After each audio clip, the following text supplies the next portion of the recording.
C'est d'ordinaire un scrutin sans grand enjeu. Mais cette année, les élections locales à Hong Kong prennent des allures de référendum pro-démocratie. 452 candidats au poste de conseiller de district. Chris Chan, par exemple, soutient la contestation. Derrière son mégaphone, il milite pour un dialogue pacifié avec le gouvernement chinois.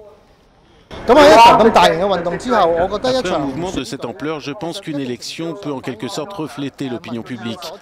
Par ailleurs, je pense qu'il est temps pour nous de redescendre un peu et de dire au gouvernement ce que nous voulons, mais d'une manière civilisée. Le garçon qui sourit à la foule pressée, c'est Elix A, candidat indépendant. Pour lui, un scrutin local n'aura jamais la portée et le poids nécessaire pour faire plier tout un système. Un conseiller de district peut réparer les dégâts matériels, mais pour les problèmes de fond, nous n'avons aucun pouvoir. Les problèmes politiques doivent être résolus au niveau politique et le gouvernement devrait répondre aux exigences des gens. Pour les contestataires, cette élection au suffrage universel doit sonder l'ampleur du mécontentement populaire. Près de la moitié de la population s'est inscrite sur les listes électorales. Officiellement, nous avons un pays et deux systèmes, comme on dit. Mais c'est juste une grande phrase, de la poudre aux yeux.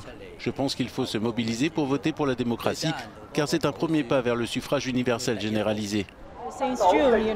Cela dure depuis le mois de juin, depuis presque 5 mois maintenant. C'est l'occasion pour les gens d'exprimer leur opinion, surtout ce qu'on appelle la majorité silencieuse. Grand absent dans ce scrutin, le leader de l'opposition, Joshua Wong, a été évincé par Pékin il y a plusieurs semaines.